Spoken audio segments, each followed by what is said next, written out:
What's up, everyone? You want to know how to learn the powerful 1-2 punch on how to fill that pipeline and close more sales when you're in luck? Because our guest today, I'm excited about, Tony J. Hughes, we're going to bring on in a minute, is going to teach you how to do that.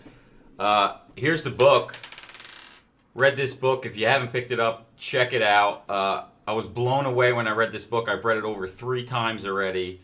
I wish I picked this book up a year and a half before I read it because I figured a lot of the stuff out on my own. It was a bitch, but this will put it in format for you. My name's John Spracco. This is my co-host, Craig Lack. If you're new here, we teach independent healthcare advisors how to close more business with sales and marketing tricks. Bigger business. Bigger business, the same. Today's show is sponsored by none other than Achieve Health Alliance, Stop Loss, Captives, Pharmacy Solutions. You already know. All right, so let's get into it here. Our guest, Tony J. Hughes, has been teaching sales for over 30 years. He's got personal team records that still haven't been broken to this day. He's a best-selling author, #1 ranked sales blogger, #3 on LinkedIn, has over 300,000 followers. He once wrote, I think 7 months straight, wrote a blog a day, and unbelievable. Let's welcome to the show, Tony. How are you? Hey, John. Hey, Craig. Thanks for having me on the Heads Up Advisor show. Thanks for coming on. Thanks, here. Tony. So let me start by, is this true that you used to be a pilot and you survived the crash? I think I read that or heard you say that before. Yeah, it's true. I've had 3 engine failures and I survived one crash. I lost my engine above a big pine forest, but I was flying illegally high so that if anything happened, I had enough height to be able to glide out. So it was good that I did that. So were you, what was that like coming down? You're crazy. You're not stupid. Yeah. Well, my flying instructor saved my life. When I went solo in club record time.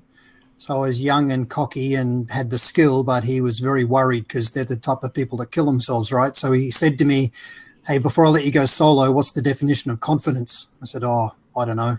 Confidence is when skill and experience comes together. You can be confident. And he said, no. Confidence is the feeling you have just before you understand the situation. And I've carried that through my whole life in business. There's always something going on inside the customer organization with politics and projects and initiatives or competing for funding with desperate competitors thrashing around. You've got to be positively paranoid, not confident and complacent. Got it. So let's go head first right into it then. We're sales guys on here, insurance consultants. What's the #1 problem? Why is everybody's pipeline empty? Well, the failure rates in B2B selling are climbing every single year. It's getting increasingly difficult to be successful, and yet the reality is it's never been easier. So the tools and information and different channels available to us should be making it easier. And in my view, the reason people's pipelines are drying up is they've stopped using the phone. They've stopped time blocking daily activity to go and build quality sales pipeline. People have bought into this false notion that if I just groom my LinkedIn profile and do a little bit of marketing, then the world will beat a path to my door. And it's just not true. We need to target the right buyer personas, that correct role. And I would argue we've got to go and get to the person that has economic power in the decision-making process. So rather than HR people, we need to get to the financial controller, the CFO, and we need to be able to have conversations with them that they regard as highly relevant. So we've got to target the right people in the ideal customer profile organization. So every consultant, advisor, broker should know what the ideal customer profile looks like. So that's industry, size, the sort of demographics of the organization, and then we need to know the different people we're going to sell to, because most organizations won't change today until they achieve consensus inside their own organization around that change. It's especially difficult when they've got a sort of rusted on relationship with an incumbent supplier. So we've got to help them build the business case for change and get consensus for them to do it. So we've got to get back on the phone is the first thing, the right level of activities. We've got a time block. I would say a minimum of 2 hours every day to time blocking for driving quality sales pipeline. But here's the really important thing: just getting busy but having the wrong sort of conversation narrative is just being a busy fool. We've got to have the right conversations. We've got to move away from talking about us and what we do and instead talk about them and their potential better results that they can actually be achieving. And then what we've got to do is also drive the right combinations of outreach. And the reason that's important, it's what really birthed the Combo Prospecting book, is people have this bias or propensity to ignore anybody that they don't know or that they think is trying to sell them something. So, we all do it. The average person gets about 120 emails a day. Wow. And people just tend to get their mobile device and they just go down and skim. They just go down having a look. Is there anything here I need to respond to? I'll just ignore the rest. So we need to become the signal amidst the noise and find a way to break through with combinations of outreach. So, interesting combo prospecting. I remember when I read the book and it made sense to me because I thought of who's done that to me, right? And I thought of the great sales organizations like Ring Central. They hit me with it. And one or two others, maybe it was Salesforce or somebody else. And I distinctly remember that person, right? You don't remember, guys, you don't remember when you receive one phone call or you receive one email. But when they hit you from every angle, all of a sudden you remember who they are. Who the hell is this? So let's talk about that for a second, because you've already mentioned it. We joked last time, what's the number one sales tool? If you haven't figured it out already, Craig can hit you overhead because it's the telephone, right? Guys, people are being marketed to all day long. And Tony, you tell me, has the phone now become even more effective than it once was because of social selling? Absolutely bang on. And for everybody watching this, almost all of your competitors treat the phone like it's covered in spiders. They just all have this aversion to being rejected. And the truth is, just embrace the thing you fear the most and go and do what your competition's not.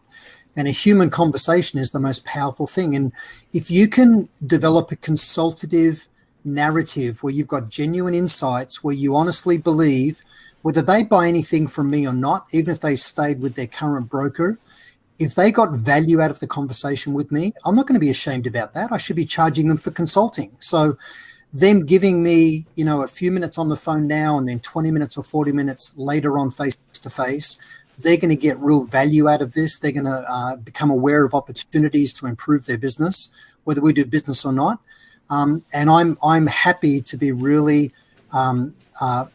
politely persistent, but I'm going to go hard at them. I want the person thinking, I may as well get back to this person because they're clearly not going to give up. And it seems like they've got a conversation that I could get something out of.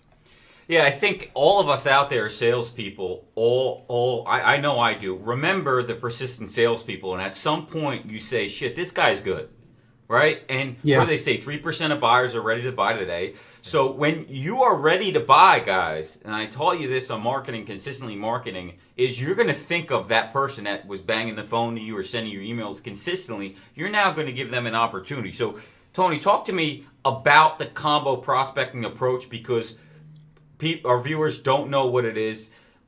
Traditionally, and I was probably a victim of doing this 2 years ago until I learned marketing, just going on rants on LinkedIn. They think that's marketing. They think sales is marketing. So let's put it in a context for them. What should they be doing? Well, people have to find a way to break through to those they can help. And because people have a bias to ignore one single piece of communication, what combo is you nail your narrative, you make it all about them and their results, not about us and not about us and our attributes or us and what we do. And what you do is you call them, you leave a voicemail, and all the voicemail says is, "Hey John, really looking forward to getting together with you for 20 minutes next week.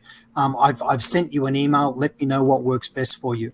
And what that'll do is it'll drive them to the email. You don't try and give your pitch in a voicemail. So you phone, you leave a voicemail. Then what you do is you immediately send an email. And that's a basic triple. And you can execute a triple in 90 seconds. You may want to add a text message. Certainly the next time you run a combo at them, I would add a text message. You add a LinkedIn in-mail. You maybe even add a LinkedIn connection request.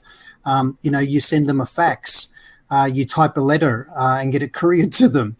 you get a carrier pigeon to deliver a message. You just drive combinations of outreach where they think, holy hell, this person's determined, they deserve a response. And so long as our narrative, our message, our talk track is about them and their response, them and their results, not about us and our attributes, then we're not annoying, we're persistent, and they'll respond to us.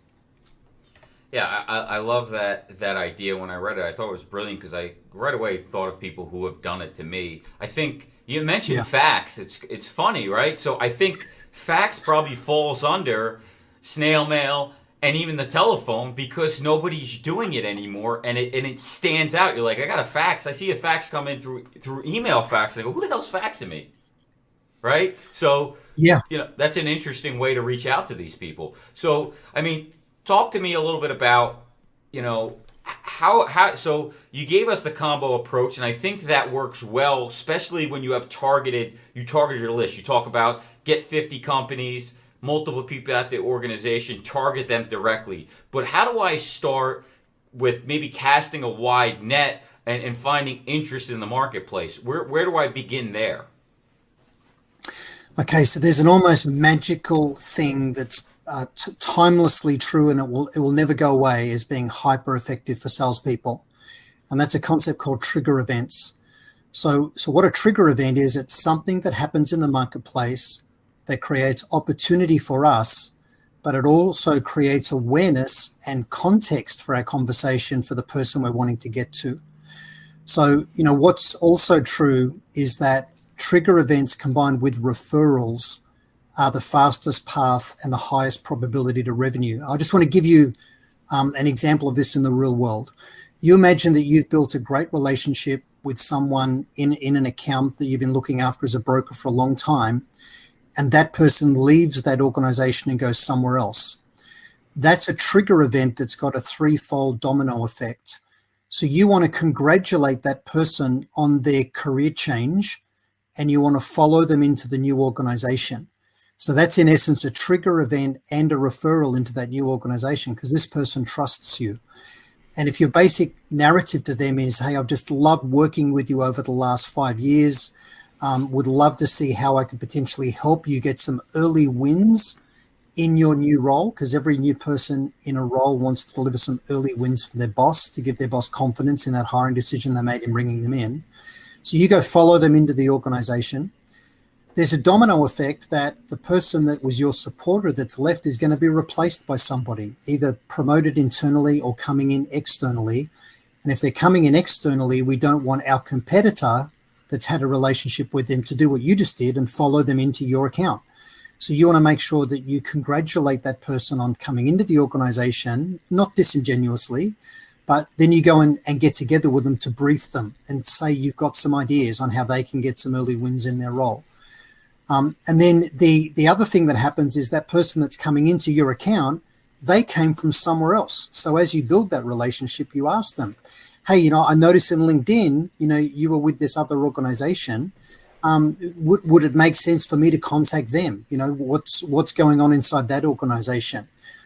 Because the organizations I typically work with, I help them drive cost out of what's either their second biggest or third biggest expense line on the P&L. Who's the financial controller or chief accountant or CFO at that organization? So that's the power of trigger events. And when you combine them with referrals, it's the fastest path and the highest probability to revenue. So if you're looking to create a sales pipeline, just making sure you connect, you get first degree connections with all of your network. There's a LinkedIn product called Sales Navigator. Yeah, go into that because I don't even think I know what the trigger event is, and just go into detail exactly how these guys can do it. Yeah. So what Sales Navigator does is it enables you to save your accounts and then the contacts, the people inside those accounts that you either have relationships with or you want to build relationships with, because every broker, advisor, consultant should be seeking to elevate their relationships to get beyond the lower level HR people to get to people with true economic power like the financial controller, the CFO. So you can save all those people as leads, so that it's a different terminology than what a CRM system would use, but Sales Navigator LinkedIn called this a lead against an account. And every time any of those people get promoted, leave, publish content, or the organization issues a press release on your financial results, or basically it's also connected to Google as well. It'll alert you about changes in the account, and it'll give you opportunities to engage people, so that you're never really making cold calls. You're getting into their orbit. Because I'm not a big fan of making cold calls, but I'm a massive advocate of getting back on the phone with people. And it's not hard to warm things up and create some kind of context. So a tool like Sales Navigator can make that really, really easy for you. You can also set up Google Alerts, and Twitter is also another platform. So if you're thinking about trigger events, it's Google Alerts, it's Sales Navigator, and it's Twitter are the three most powerful platforms out there that you can use. So Tony, would you say, we talk a lot about this in our group, you can invent a trigger event that's relevant to them. Yes. You've already copied and covered some of those. Google Alerts is a good one. Going to their website, if you have your target audience of 10 companies, 50 or 100, you go onto their website and they're publishing news all the time. They're doing PRs, and you can comment on that. Now, we're in healthcare, for God's sake. So the trigger events never stop. Guys, gals, you can write an article that says, hey, the Cadillac tax never went away. Holy crap, it's 2 years from now.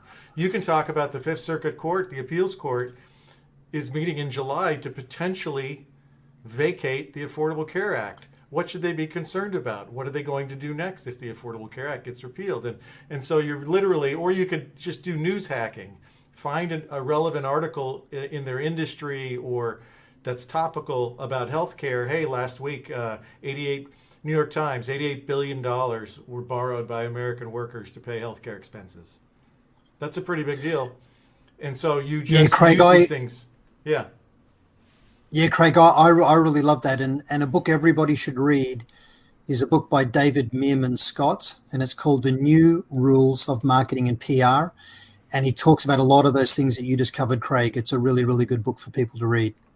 Yeah, I think, Tony, what I noticed you do, and Craig was talking about it, talk about content curation for a minute, because people think, salespeople, we suck at writing. Let's be honest. We're terrible writers. I know I am. I'm trying to study and get better. But talk about curating content and how we can take those articles and just consistently pump stuff out with little to no work, and even hire somebody to do it, which they should be doing. Yeah, because pumping content about you and what you do, our market just see that as spam and they tend to turn off. But if we can pump out content that's relevant to the customer in their world, then what they'll see us as is a content hub. They'll be thinking in their own mind, I don't have time to go and look at all of these different places on the internet to stay current. But if I just follow Craig, he seems to find all of this great content for me. So then they really value you. When you eventually call them, again, nothing is cold. So the art of content curation is every time you go meet with your clients, whether they're an HR or the CFO or other key people, ask them, if you've got good relationships with people, you buy them coffee or lunch or something, just say, which consultants, journalists, blogs, whereabouts do you look to for education in your role, when it comes to employee healthcare? Whenever there's a big conference on, there'll be a bunch of speakers. Go and connect to all of those people. Subscribe to their blog. There's a concept called RSS feeds. So you can easily subscribe to a blog, and then you get notified when they publish content. That's also the concept of following someone in Twitter, is you get notified when they have content come up. So the idea is find those thought leaders, share their content, and just run a little bit of pragmatic commentary. So you might say, really interesting article. Little copy above the post, basically, right? Yeah, exactly. So you just cut and paste the link, and then you just say, really interesting article about XYZ. I think Mike's comments on ABC are bang on the money. What do you think? Right? And then you just post that. So you want to try and create some kind of engagement where people go, wow, this guy is finding really interesting content that's relevant to me.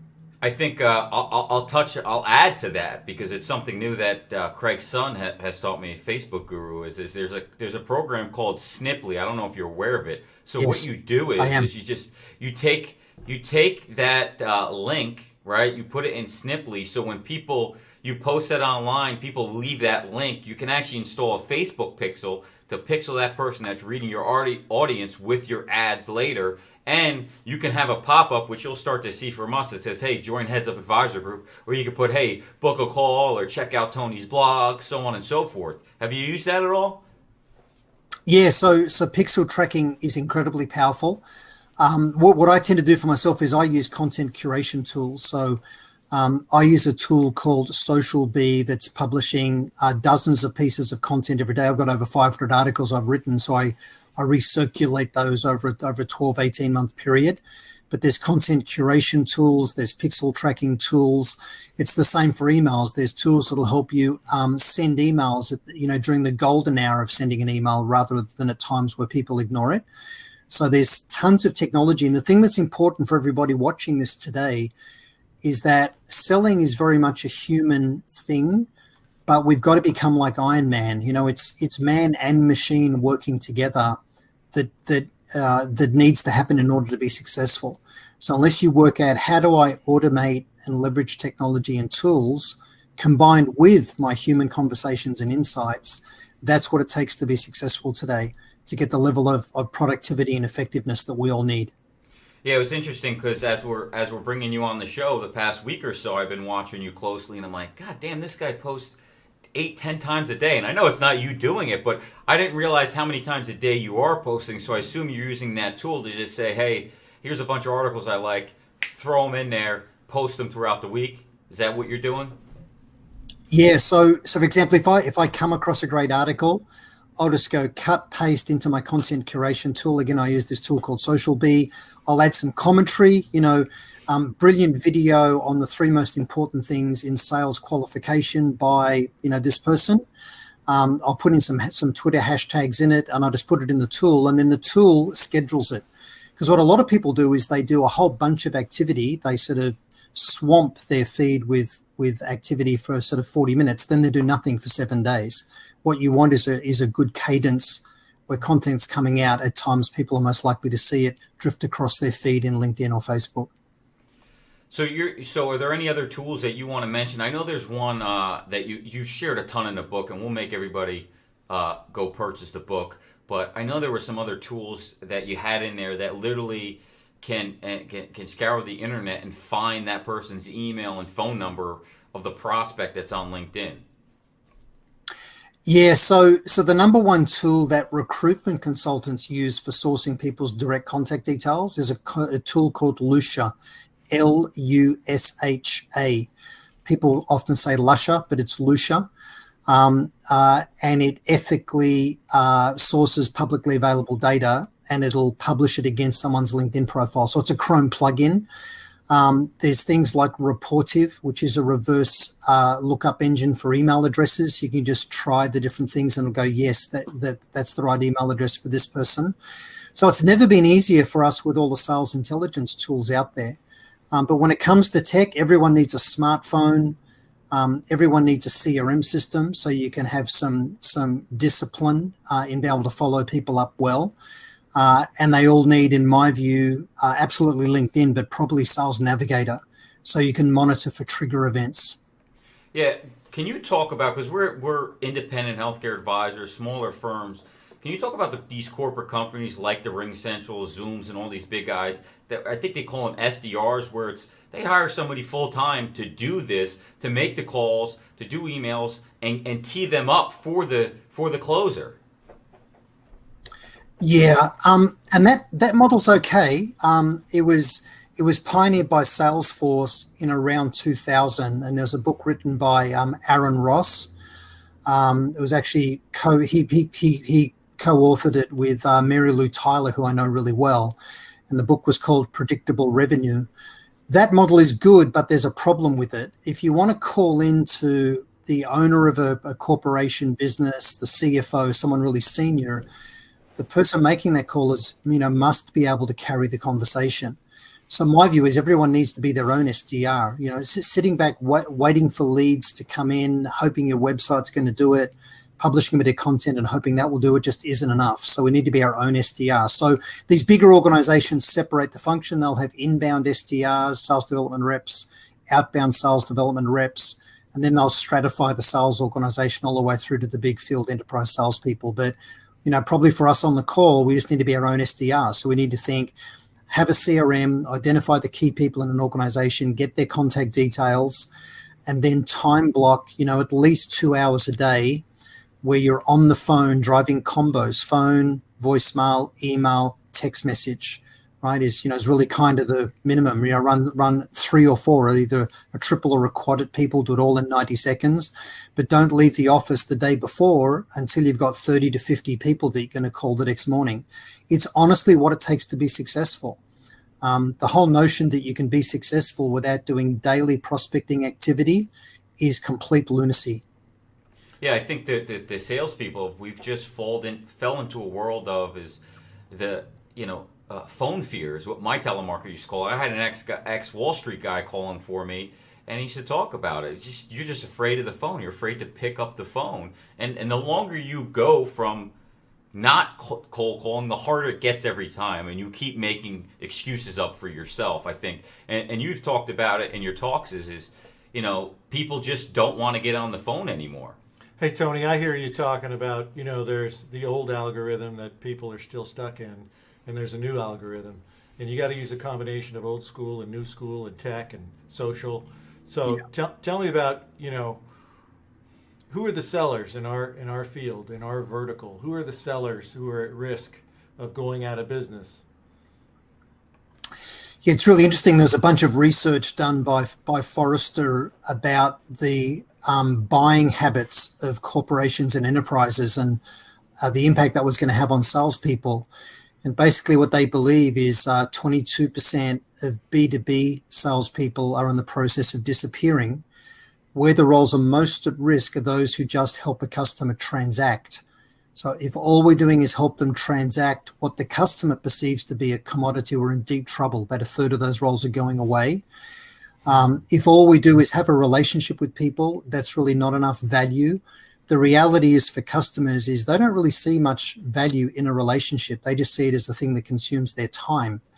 The paradox is that we can't be successful unless we build relationships of trust with people. But for someone we want to get to that doesn't know us yet, not one of those people is lonely and bored and looking for a new friend in business, right? They're busy, they're stressed, They want to get home to their family. They want greater value from fewer relationships in their business. They don't want more and more salespeople coming to see them. So relationship on its own, about 15% of those roles are disappearing. But this is what's really interesting. There's a growth in roles for those that can be consultative. So that concept of a trusted advisor, a consultant that has a point of view about how a customer can improve their business, those people will prosper and continue to do well. But anybody who runs around the marketplace talking about them and their products and what they do is in massive, massive trouble. Yeah, it's funny you mention that because we talk about it all the time. Is the rise of, grab the Trojan horse, the rise of the consulting role is, and this is the award, the Trojan Horse Award we send out to people. We're going to have another one going out. Shout out to, real quick, Allison DePauli is going to be getting an award, Trojan Horse Award, picking up a new account. We'll talk about it on the next show. But, it's that role of actually providing expert objective advice, not just being a transactional. Because, Tony, this industry was built on relationships. Okay? Yeah. And building a relationship and trying to be people's friend. I'm newer in the industry, and compared to most of the age, I'm 35. Most people are 58. Is the average age in this industry. So it's, I competed with guys that were doing it like Craig for 20, 30 years, and it's like, how the hell am I going to break this relationship? And I realized I had to understand on how to lower healthcare costs, and that's what I did. Yeah. And I don't want to be people's friend either. I have customers that I like, but they want the expert. Am I right? They don't have time for this anymore to go out for golf. It's a demanding world. It's not like it once was. Do you want to talk about that? I mean, what is the buyer's mindset now in that C-suite that you're around? Who are they looking for? Well, again, we need relationships. We do. Relationships are important. But if we're trying to get to someone brand new, they don't want another relationship in their life from someone trying to sell them something. So in their mind, what do I get out of this conversation? So we need to, and look, I'm not from within your industry, right? So I may get this wrong, but we need to call them and say, hey, Mike, I work with CFOs in your industry, and I've got some ideas on how you could drive 2% of cost out of what's probably the second biggest line item on your P&L but do it in a way where you actually improve employee satisfaction, engagement, and retention. When can we find 20 minutes next week? Right? And stop talking. And that's the conversation. It's all about them and their potential results. And the way I would feel if I was an advisor, a consultant, broker, is if they don't want to lean into that and have the conversation, they're asleep at the wheel and deserve to get fired in their role. I'm not going to say that to them, but that's how I feel, because who doesn't want to improve results on something that's the second or third biggest expense item on their P&L? Like, they'll say, how do you think you can do that? Well, that's what I want to talk about. So how's your calendar, right? And you got to go and maybe one level deeper, to actually get the meeting. Yeah. But that's what it takes. Saying, hey, I want to be your friend. Can I buy you a coffee so you can educate me about your business? I know we never say it that way, but that's what they hear. They think, I'm not interested in educating a seller about my business. What do you think you can do for me? And we've got to talk about business results. We need to talk the language of leaders. And the language of leaders is delivering outcomes and managing risk. And the only outcomes that matter are outcomes that can monetize in terms of dollars or percentages, or speak to a key result area in their business. So, Tony, you could sell in our business right now just based on what you said, which sounds an awful lot like the shit we've been trying to teach these guys. Wow. Focus on the results and the outcomes. Never mention the H word. See, he could have got appointments and he never mentioned healthcare. Yeah, it's funny, Tony, because my telemarketer was telemarketing for years. He didn't know a damn thing about healthcare, and it's like you said. And people ask me, "What's the script, John? What should I be saying?" And I always say it's not always about what you say; it's how you say it, and keeping it short and sweet. You're selling the sizzle, not the steak, guys. There was situations that people would ask him questions, and guess what? Those are calls that I would take later and say, hey, let's call this guy later. He needs more. And I've gotten some of my biggest accounts that way, where he warmed up the call, and now I'm calling him later. But again, what should they be saying? I mean, you just said it, but can you just kind of just cover a little bit so they understand the fact that it's not so much detail about the call when you get these people on the phone?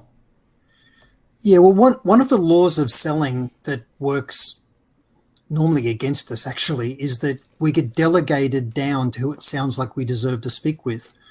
So if you talk about lower order issues, if you talk about healthcare to the CFO, he'll think, there's someone in HR that looks after the healthcare stuff, or there's someone in HR that looks after employee benefits, and they'll just try and push you off there.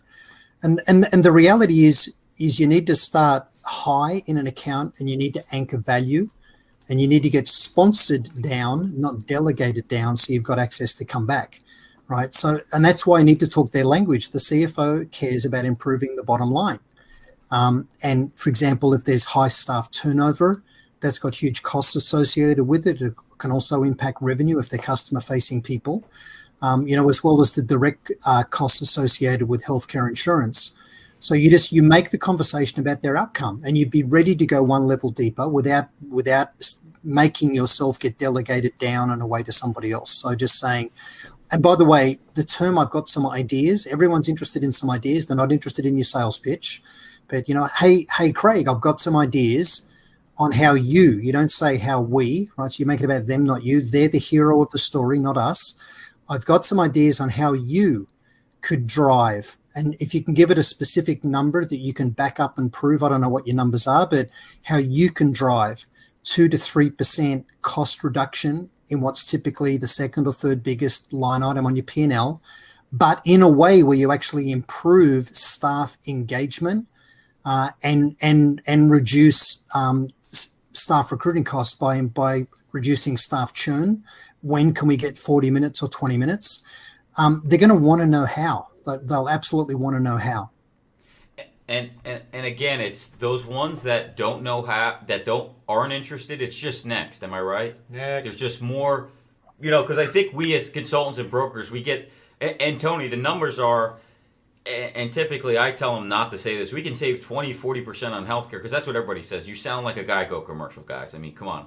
It's what it sounds like. I mean, it's big numbers, and Craig's great at putting it into aspects of what the CFO wants to hear it as. But I think today I had a call. I had a call with the CFO.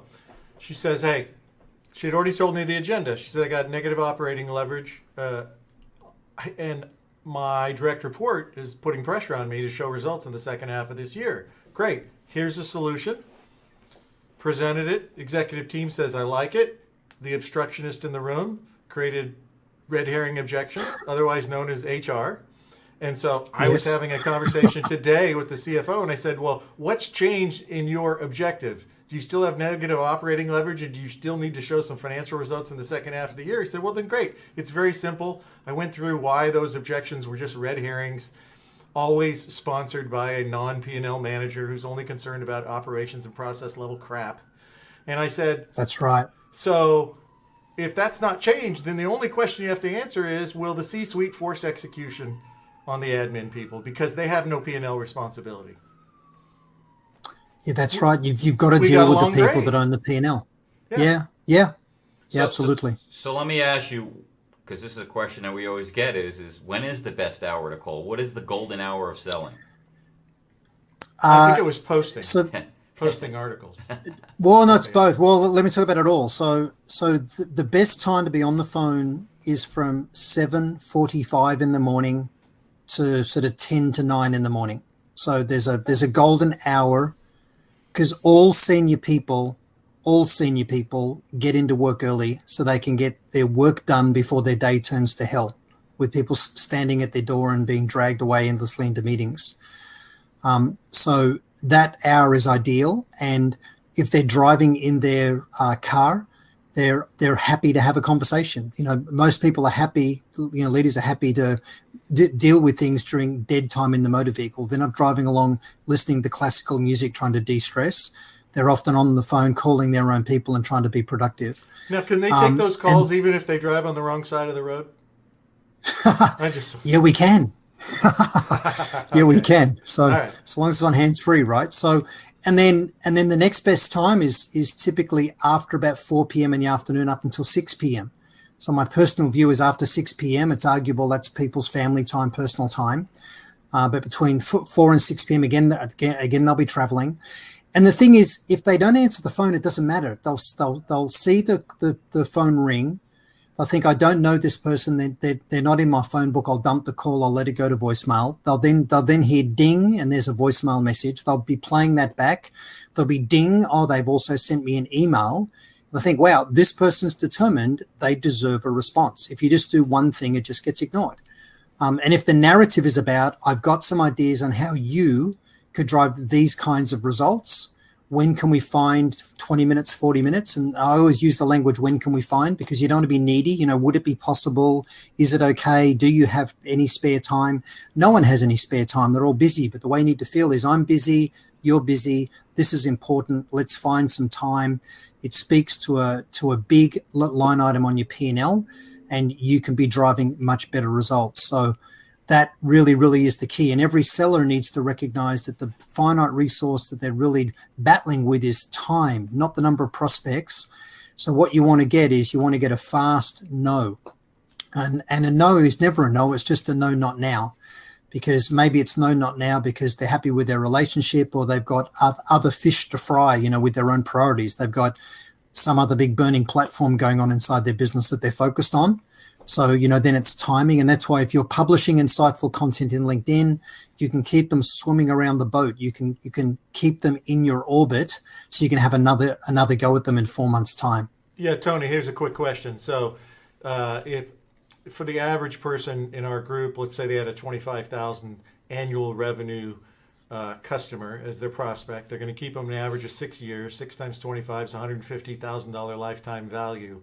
How long do you think is reasonable to keep a prospect like that in your pipeline if they really fit your target market and they're worth 150 grand to you as a lifetime value of a customer? If they fit your ideal customer profile in your target market, and the prize is worth the effort, I would keep them in my nurture pipeline forever. It's why we all need a decent CRM. So we're able to nurture with content marketing. So, the idea is we have a blend of content marketing to lead nurture, stay in their orbit, and LinkedIn's an ideal platform for this. But then we drive direct outbound to people based on trigger events.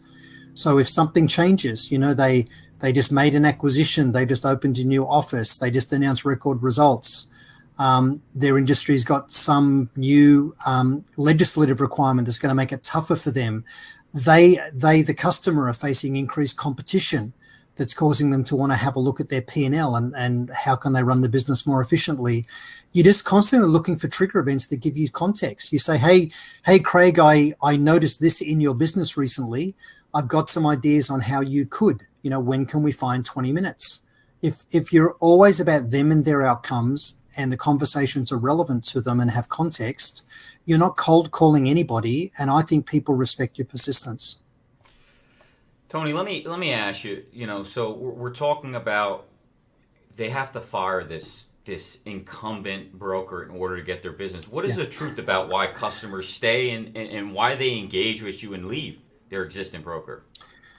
So the reason that people will stay is because of emotional connection to a person or people, a brand, or an experience that they get. So for me, I'm very loyal to my bank, and it's not because I've got any relationship with the person there that I care about, and it's not because I care about their brand. They just give me an awesome experience with all of my online banking, with apps and the internet. So they make it so easy for me. I love the process. So they'll stay because they've got emotional connection to one of those three things. The reason people leave, obviously, is they don't have that emotional connection. So again, you want to monitor. Here's a mind-bending trigger event you can use in Sales Navigator. Go and set up all of your competitor brokers as accounts in Navigator and their people as prospects or leads, against the accounts. Whenever a rep or a contact from your competitor leaves, that's the time to contact their customer base, because the umbilical cord's being cut about the emotional relationship. So monitor what your competitors are doing. When they leave or there's role changes, that creates an opening to go talk to a customer. So the reason people will leave is there's not the emotional connection, but here's the big reason they leave. They leave because they don't believe that you're part of them improving their results. And interestingly, in big enterprise selling, they found the number one reason why one company will win over all of the competitors. It's because the customer believed that they best understood them and that they were best positioned to help them deliver the business case for change. And that's your focus. You're just thinking, what would be the business case for change? I accept they've probably got a good relationship with somebody, but what's the business case for change? So you're talking about is painting the picture for the future. It is a change, but I have the future at hand for you, and I know how to take you there. I've taken my clients there. Is that kind of the narrative you're building for them? Yeah, exactly. And again, I don't know your industry, but if I was an advisor consultant, I would create this double-edged sword narrative that there's an opportunity for you, the customer, to not only reduce costs in an area, but in a way that actually improves staff engagement and productivity. Right, like, and you create all the evidence around all of this, but you make it a double-edged thing, because the client's probably thinking, well, this is just all about cost. Well, yes, cost is important, and there's an opportunity to better contain costs and reduce costs, but you can do it in a way where you actually get better engaged, more loyal employees, where you become an employer of choice, where you reduce your own staff turnover, you improve productivity inside the business. Happy employees that are not financially stressed, that don't worry, are more productive employees. They have less sick days. They work harder. The degree to which the employee believes that you, the employer, are all about them and their success in their own life is the degree to which they'll feel loyal to you. It's not the pay packet that they get. So if you just create a point of view, as an advisor consultant, that's double-edged. It's not just about cost. Like, absolutely, there's an opportunity to better control costs on this big line item on your P&L, but in a way that achieves these other outcomes. Some of the clients I'm working with have been able to achieve X, Y, Z. So if you've got the real examples for them, people lean in and they become curious about it. And people go, do you know what? You're the person I want to work with. This other broker we've had for years, all they do is contact me 60, 90 days when our whole thing's due for renewal, and they just make it a conversation about price. You've got a point of view that can help me improve my business. And guys and gals, everybody listening, he just gave you a summation on how you build consensus at the same time you're prospecting, because the outcomes and results he spoke to across the spectrum from finance to total rewards to human resources, human capital. He crossed all sorts of borders there. So if you have discovered and discerned insights into this company, this organization, the industry, then when you speak to give them confidence, certainty, and consensus, you can touch on all these different things so subtly and so nuanced. They will just think that you completely understand their business, and that is the whole game, isn't it, Tony? It absolutely is. You nailed it. Yeah, And it's interesting. We didn't collude before this call, right? But we're on the same. Absolutely. Yeah, Absolutely. we on the didn't same give page. you that much information. I'll give you guys an example to put it in perspective. Met with a restaurant, and you know the industry, high turnover, but they have a department like the cooks and managers that they want to retain and use benefits to retain them. So the first thing I asked them was, what's the cost of turnover here? Right? How much does it cost to turn these positions over that you're looking to retain? And what is the main competitor in the area? What are they doing? And so let's talk about that. If I'm able to, drop, and I think the turnover rate, restaurants over 100%, but this position was somewhere around, still high, I think it was like 70%. And I said, if I can cut that in half, what is that worth to you in a year? Right? So those are some of the things and the ways to position it. Like Craig would say, is I'm not talking about healthcare. I'm talking about what's important to them. Yeah, we're going to save them 10, 20%, but I don't want to sound like a Geico commercial. Let's put on top the cost of turnover and retention of these people, and then compound it with the savings from the healthcare standpoint. Or maybe I even want to enrich the benefits, because spending a little bit more money on healthcare reduces turnover, which in essence drives it to the bottom line. So with that, let me take a question that I have here, and I know it's one that I always had, and it comes up, and I haven't done a training on it, but I really, Tony, I was going to steal so much stuff from your book and do tons of shows, and I said, you know what, if I can get Tony on, this is going to be even better. But how does one go about developing a list of prospects? Is there a specific way or something that they could use, like a tool to do that? The thing I would typically use is Sales Navigator. So in Sales Navigator, you can search based on geography, number of employees, keywords for roles. And obviously, it's easy to sell when you can reference other relevant organizations to the people you're targeting. But the thing is, we see what we're looking for. I do a lot of work with one of the global leaders in the travel industry, which, boy, is that a commoditized space, right? Doing travel management. But the thing they found is when they started to really think about trigger events, we see what we're looking for.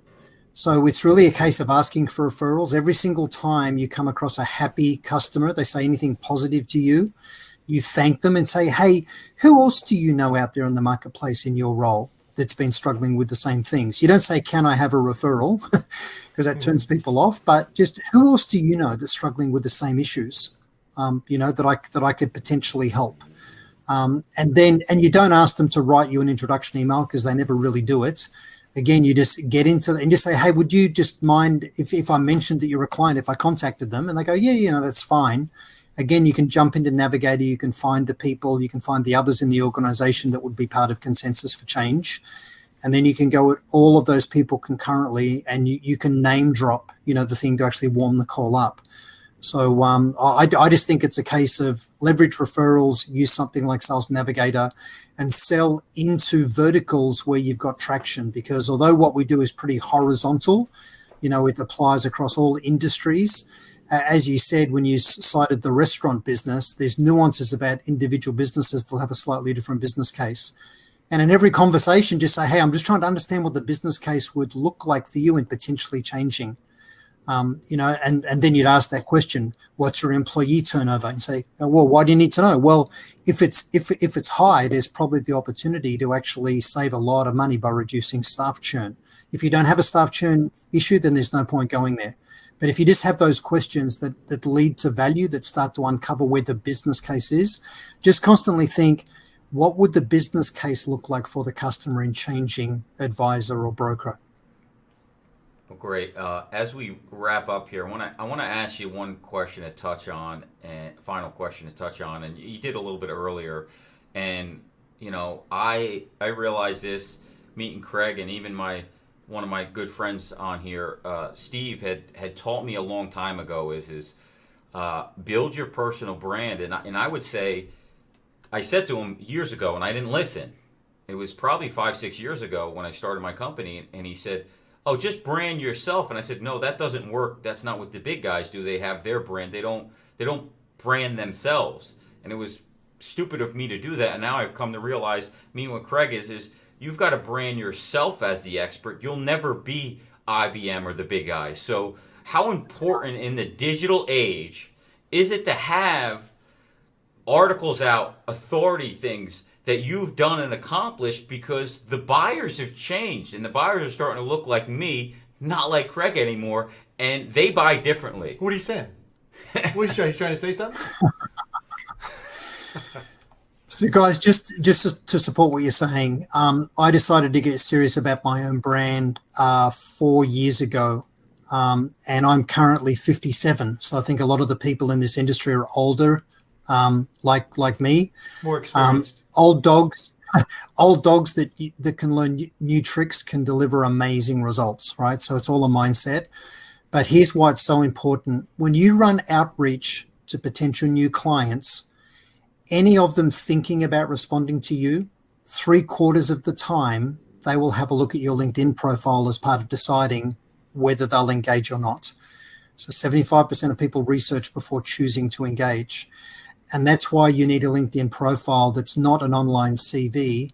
It's not your resume. It's a personally branded microsite. It's your personal website where you talk about the results that you help organizations achieve, and you start to show the insights that you've got as a consultative person. And that's where you'd write some articles, right? So you'd write an article about the 3 areas to achieve these better results, or the 5 risks that can be managed, or whatever they are. But you really start to educate people, connect your brand to other people that they respect. That's part of finding those people that speak at industry conferences, and analysts, consultants, authors.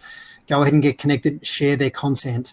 It's so important. So social selling is not about narcissistically blasting and spamming people. It's about showing insights, providing value for people in advance of them ever deriving value from becoming your client. Sounds a lot like Heads Up Advisor, what we're doing here, right? Would you say? Yeah, well, it works. Hey, in the words It's worked of for Ronald you, it's Reagan, worked for me. In the words of Ronald Reagan, I'm not going to make John's age an issue here, and obviously point out that his youth and inexperience should be involved in selecting who your consultant should be. But Exactly. Well, listen, Tony, sit tight. But as we wrap up here, guys, make sure you go pick up the book, Combo Prospecting. Help me change my mindset and understand it.